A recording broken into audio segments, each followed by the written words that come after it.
and he seen his son coming, and he says, hey, go get the robe and put it on him. I've got to listen. I believe that they were days that the son was gone, that when he left, the father said, I want a special robe made.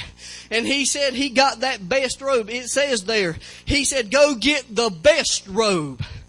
I believe every day as that father would walk by that closet, he would see that robe hanging there, saying, one of these days he's going to be back. One of these days he's going to be back. And even the father knew when he come back, he probably wouldn't have anything left. And he told his servants, he said, go get the robe and put it on him. Listen, stand up, brother, if you will. He come back, he didn't have anything, and the father said, hey, go get the robe. Go get the robe. This is not my servant. This is my son. And he don't need to be naked like this. He don't need to be in want. Go get that best robe and put it on him and cover him up, because I've been waiting on him to come back. I've been saving the robe for when he come back. See, that robe was a symbol of acceptance. The father accepted him just the way he was. Listen, God will accept you just the way you are this morning if you're willing to come back to Him. If you'll come back to Him, He says, hey, see, the Father didn't give Him all of it. He held the robe back. Amen. Because He knew His Son would come back naked and not have anything. And He said, not only, He said, I got a robe, but He said, I got a ring. See, the robe was a symbol of acceptance. The Father accepted Him back. And the ring was a symbol of authority. In other words, brother, I know you probably can't wear that, but just, he said, put a ring on his finger. In other words, what he was saying is he's saying, listen, not only am I going to accept you, son, just the way you are, and I'm going to cover up that stink. Listen, that brother probably stunk. He'd been in the hog pen.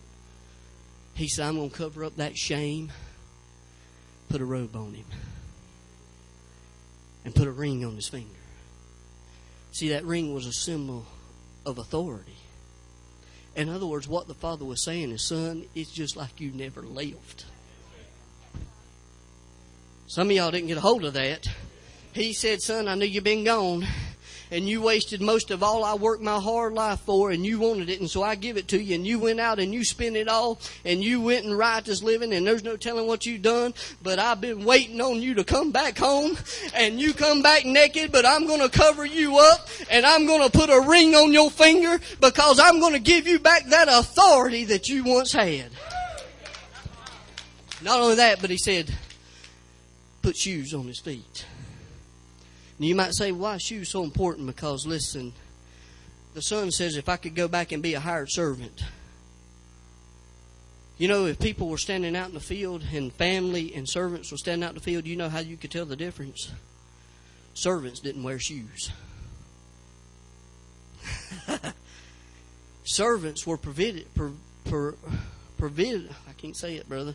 They couldn't wear shoes, is what I'm trying to say. Because it put them in the status of where they was at. They were servants. But the Father had a few things waiting on him when he come back. He said, go get the best robe and put it on him. Because I've accepted him just the way he is. Go get a ring and put it on his hand, because I'm going to give him back the authority that he once had. He said, and go get shoes and put them on his feet, because now he has access to everything else that I've got. See, those shoes give him access. See, those shoes took him from a servant to a son again. See, when you come back to God's house, if you've been a son, you're always a son. If you've been a daughter, you're always a daughter. And God's not going to put you back out there working. He's going to reestablish you right where you lived. Amen? Last thing, real quick. I know y'all ain't used to getting out to about 1 o'clock anyway, so thank you, brother. He said, put the robe on him. See, and you know what else that robe did? Because I'm going to tell you, and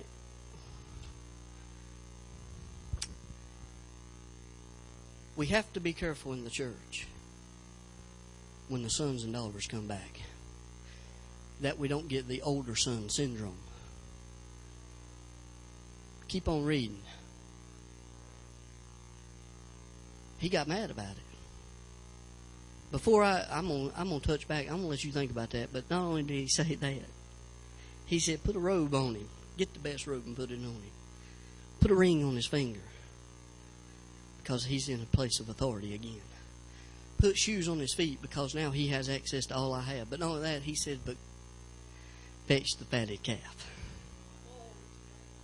because my son was dead and now he's alive. He was lost and now he's found. If y'all can get a hold of this, put yourself in the son's point of view. Now, I might be using my imagination a little bit, but a calf don't get fat right overnight. And you know, in the old days, when they knew family was coming in, or a special occasion was coming up, they would put a cow up. They would bring it out of the field and put it up in the barn and feed it grain and things in order to fatten it up, to make the meat just a little bit sweeter, to get it real nice and fat so it would be good to eat. The father said, go fetch the fatted calf. You know what? You're exactly right. I believe this, and I'm using my imagination, but I don't believe it's too far-fetched, but I believe when the father seen his son go over and with all that he had, I believe he turned to one of his servants and said, go out there and get that calf and put it in the barn and start fattening it up a little bit. Because I believe there'll be a day that he'll be back. And you know, it might have took years, but that old cow just sat there and ate and ate and ate and got all nice and fat. And the father said, there's a few things I got waiting on you, son, when you come back. I've got a robe that I'm going to put on you. And I'm going to cover that sin and that shame and stink of that world. I've got a ring that I'm going to put on your hand and give you back that authority that you once had. And I got shoes I'm going to put on your feet so that you'll understand and people will know that you have access to all that I have. He said, and I've got a fatted calf that I've been holding just for you, so that when you come back, we could eat and be merry. You have to use your imagination a little bit this morning, but God's got a fatted calf in his barn waiting on you to come back home. You can take a pack of crackers and a Mountain Dew and have some food. But when you start getting into the fatted calf, you're not looking for food, you're looking for a feast. Amen? He said, go get the fatted calf. Go fetch the calf. And you know, I'm sure they were many days, those servants come to the master and say, listen, you know, he's been gone a long time, and that cow, you know, you're wasting a lot of money feeding this cow. You waste a lot of money. You waste a lot of grain on this cow because, hey, your son's gone. He's not coming back anymore. And I believe even the older son said, hey, Dad, I've been working hard out in the field. How about we take that fatted calf and I have a party with a bunch of my buddies and we call them up and we kill that fatted calf. We have a good time. And the father said, no. That fatted calf is for my other son. Because there'll be a day that he'll come back. And we're going to eat and drink and be merry. And we're going to have a feast. Don't you understand this morning that if you'll only come back to the Father's house, He's got a few things waiting on you when you get here.